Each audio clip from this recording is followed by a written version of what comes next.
নমস্কার, সবাইকে স্বাগত আমার স্বপ্নাখোঁজ এডুকেশন চ্যানেলে। আমি সুজিত কুমার মাইতি, ইতিহাসের শিক্ষক।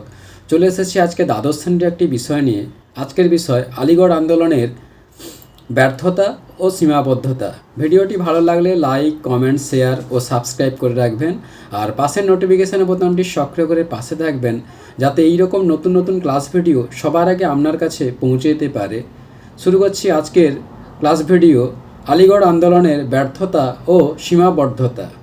তা কী বলা হচ্ছে, 19 শতকের মুসলিম সমাজ যখন শিক্ষা, বিজ্ঞান ও সামাজিক চেতনার পশ্চাৎপদতায় নিমজ্জিত ছিল, তখন সেই ঘোর অন্ধকারে আশার দ্বীপ জ্বালিয়েছিলেন স্যার সৈয়দ আহমেদ খান।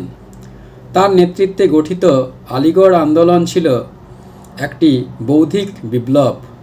তবে ইতিহাসের আলোচনায় প্রতিটি মহান প্রচেষ্টার সঙ্গে কিছু সীমাবদ্ধতা ও ব্যর্থতা লুকিয়ে থাকে বা জড়িয়ে থাকে। আলিগড় আন্দোলনও এর ব্যতিক্রম নয়। এবার প্রথম বলা যাচ্ছে যে ধর্মবিরোধী ধারণা।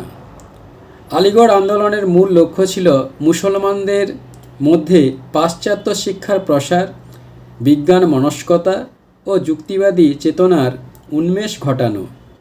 বিভিন্ন পত্রপত্রিকায় সৈয়দ আহমেদ ইসলাম সম্পর্কে যুক্তিবাদী ব্যাখ্যা দেন, কিন্তু সেই সময়কার মুসলিম সমাজ ছিল ধর্মীয় রীতিনীতি, কুসংস্কার ও অন্ধবিশ্বাসে আচ্ছন্ন।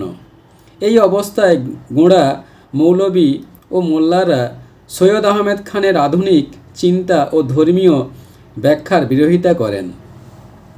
এরপর আলিগড় কলেজের বিরোধিতা।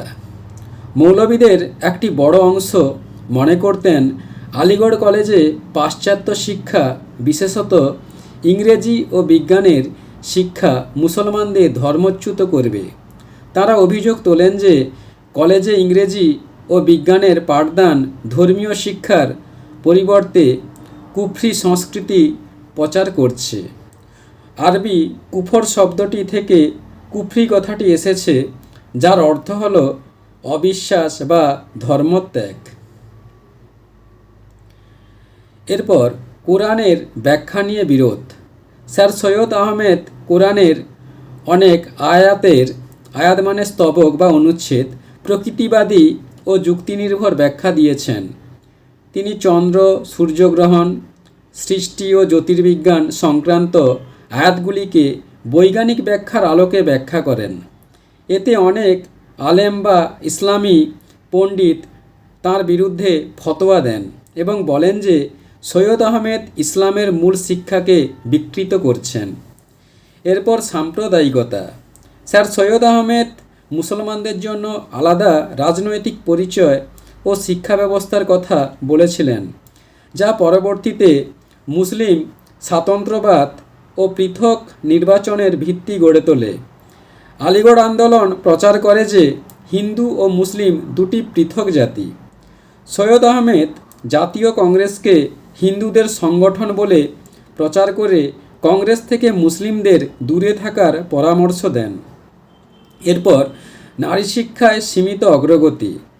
সৈয়দ আহমেদ একদিকে নারী শিক্ষার কথা বলতেন, আবার অন্যদিকে মনে করতেন যে নারীরা ধর্মীয় ও পারিবারিক মূল্যবোধে শিক্ষিত হতে পারে, কিন্তু পাশ্চাত্য শিক্ষা তাদের জন্য উপযুক্ত নয়।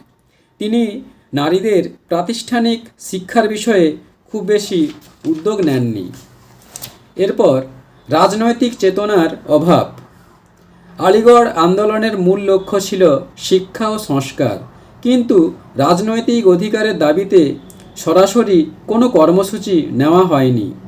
ফলে অনেকের মতে এটি রাজনৈতিকভাবে একটি নিষ্ক্রিয় আন্দোলন। তখন ব্রিটিশ প্রশাসনে মুসলিমদের প্রতিনিধিত্ব খুব কম ছিল। এরপর আধুনিক চিন্তার অভাব। আলিগড় আন্দোলন ধর্ম ও আধুনিকতার সমন্বয় ঘটাতে চাইলেও তা পুরোপুরি মুক্ত চিন্তা বা ধর্মনিরপেক্ষতা অর্জনে সক্ষম হয়নি। চিন্তার স্বাধীনতা কিছু ক্ষেত্রে ছিল ধর্মীয় গণ্ডির মধ্যে সীমাবদ্ধ। যেমন সৈয়দ আহমেদ কোরআনের অনেক অলৌকিক ঘটনাকে বিজ্ঞানসম্মত ব্যাখ্যা দিয়ে বোঝাতে চেয়েছিলেন। এরপর আসি মূল্যায়নে।